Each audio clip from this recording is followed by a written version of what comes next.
My story of sleeping with my friend gone wrong July. We both were in the same friend and were close friends at the time, and I started to develop feelings and she started to develop feelings for me as well. It was really obvious we would flirt so much back and forth. August, we would talk every day for weeks and she still had a boyfriend, however she broke up with and then proceeded to tell me she liked someone else, but she wouldn't tell me who even though it was me. Eventually I told her I like her and she told me that she liked me too, but things stayed normal until we were having a conversation about V-cards and how we both wanted to get over and done with, and that we both didn't want to do it with someone random person. Then the idea came up with what if we lost it to each other because we know each other well and stuff, so we started planning it and setting a date. However, about a week after we had a set plan, she started pushing herself away from me because all I would talk about was the plan because I was so excited and she was getting sick of it. September, it was becoming really close to the time and she became super close with me again, and the day I came back from camp that night everything went really good. Well, nothing went wrong there. Apart, she pushed herself away again after.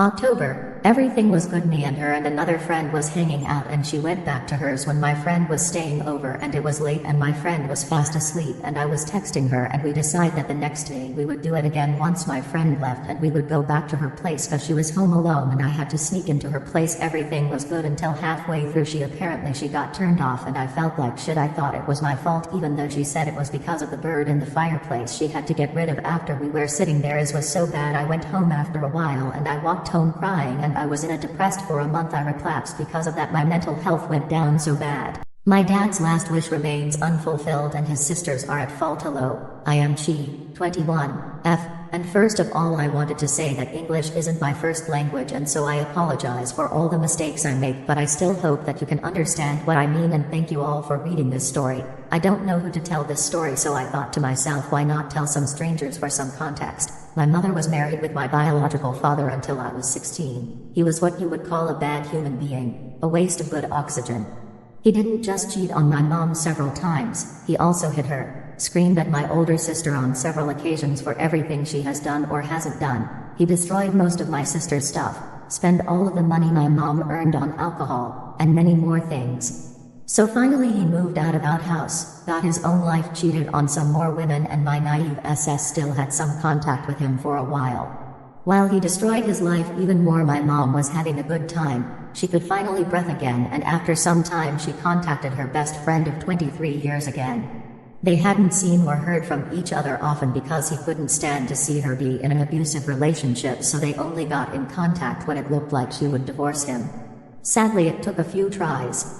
Almost every time they saw each other again he had a girlfriend. Weirdly enough, they didn't stay long. They always disappeared when my mom entered his life again. Well, he told us that he loved her for a very long time and he always hoped that one day she would feel the same. Last year I was gone for a massive portion of the year off at the military, as college wasn't going to pay for itself. There I met a small bunch of people, who became the #1 friends I think I'll ever have. One of them, who I'll call Amber, was probably the best. She was very frightened at what our job in the military was to be, along with a good portion of the trainees I was with. Our job could be easily misunderstood for one that would be pretty simple and risk-free, but in reality is probably one of the most adrenaline-boosting jobs in the military regardless of the branch. She was a star in our class, and was viewed positively by the leadership, but was super afraid of messing up when she was put in charge of these really big and important training missions that we would conduct. Out of sheer luck, I was always assigned to her, either by the leadership, or even chosen by her when the occasion occurred. Whenever things went south, I always took the blame willingly, and whenever she needed help, I was more than willing to lend a hand at any moment. We would constantly hang out with each other every single day, and we got along pretty well, cracking lots of jokes and making the best of a shitty place. Little by little, I think I realized I may have developed feelings for her, and I honestly did not know how to process it, as literally the day I left for boot camp, I left my girlfriend who was bedridden in the hospital, who needed to go into intensive surgery as soon as the doctors could. I spent weeks without knowing what happened to her, only to find out a couple of weeks deep into training through a letter that she was stable. The dark possibility of her passing away while I was at training was very much there, and I naively caught feelings for a person that I spent a couple of months hanging out with every single day. I felt ed up, as both of us were aware of each other's relationship, and my idiot self still caught feelings. I didn't know who to tell. I needed to, so I wrote a letter back home to my closest friends at the time, the two people who I consider my own brothers, but the note ended up falling into the wrong hands, the hands of my girlfriend. She was livid, and kept to herself until the day I graduated and went back home. Am I being prideful or not? Me and my classmate are developing a game project where both of us are doing the codes and stuffs. I'll admit I'm not good at coding, I just relay on what I can see on the internet, and my classmate has already doing a lot. Now I haven't figured out the logic on my task and it's making me frustrated. I don't want to bother them because they'll divide their attention, so I'm pushing myself trying to work this code so that I'm not gonna bother them. Now, they said that I should ask them or tell them if I'm encountering a problem on my code, in giving them updates that I'm trying different method to make it work. I don't want them to finish it, but we only have a short amount of time. I just saw their post saying that I'm wasting time for being prideful, but in reality I just don't want to bother them. It's making me feel conscious if I'm being prideful or not, and also making me feel anxious if that person's starting to hate me frown. I just want to push myself to achieve something that I haven't done it. I already disappoints them because I didn't make it work the other code, so they just did it. It's making me feel useless and I feel ashamed for being dumb and not able to learn something very fast. Opening up, because I have no one to do this. There's this girl at my school that I really think about. I mean, I think about every girl in life, somewhat popular or SMTHI, and some girls actually liked me at some point, and the thing is, I'm not really been myself. It's like, I'm just feeling incomplete and porn is def not helping. I'm just lost. I just don't know what to do at this point. Cause, yeah, a lot of times I am being myself, but I'm depressed. I don't feel like laughing, I feel abnormal in that aspect. Yet, I get so serious. Even I begin to like, WTF? Am I broken? Why do I always feel like I'm not in the mood? I wish for better friends. I wish for being better than this pile of shit degenerate guy I am. RN. And I am 14. This can't be normal. People at my age wouldn't even know how a titty looks like. But I already know almost everything on their body. It's like, cutie, this point I see one and I already can imagine how they all look. I'm just used to it. The constant feeling of losing something I didn't even know I am is just fucking me. I'm lonely, my friends didn't care about me. My school friends suck. They are pretty good friend. And I've been trying to be a great friend, but honestly, I got to grow up. I got to be better. And for that, I can't hang out with losers. It's better I focus on my goal. I need to. People at my age are turning rich, but what am I doing? I answer, nothing at all. Funny how this all started because of that one girl. It really makes me rethink my actions. Over and over and over all day. My thing here hurts from typing. But I don't know, I should do more. I have to put them apart. I feel like that girl might be the one. She's funny. She's cute. She got a cute smile, can be serious sometimes and still look amazing, very female and fun vibes recently. We don't chat that much, but I feel like I can. Time running short at this end of the year and I got to wake up.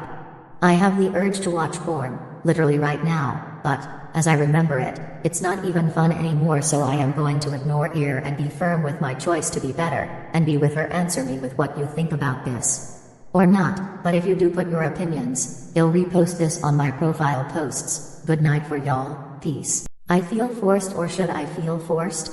I am a SHS student and I am still studying up until now, but when it was my first time when I was like grade 3, 4, I sang because of the teachers saying you're so good. Although I enjoyed it before, now I feel forced. I sing here, there, in the contests, basically any event at school. It's tiring the shit out of me.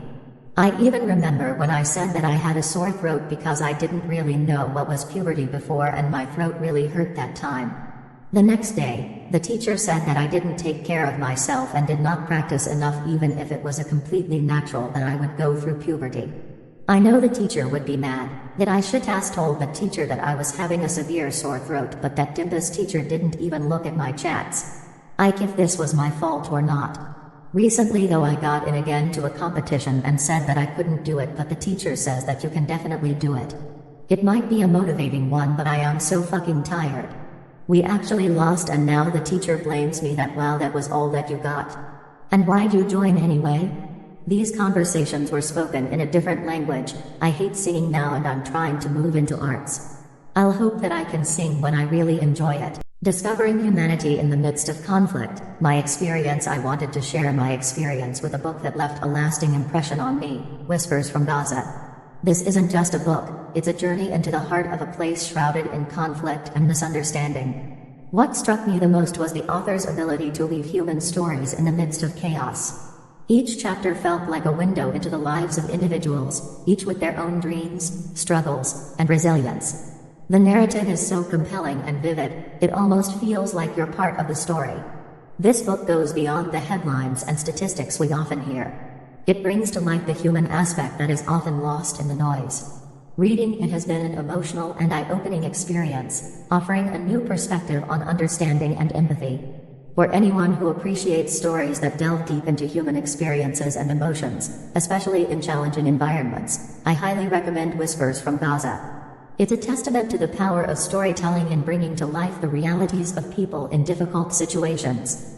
Would love to hear from anyone else who has read the 2 acts that are out so far, or similar stories. What are your thoughts?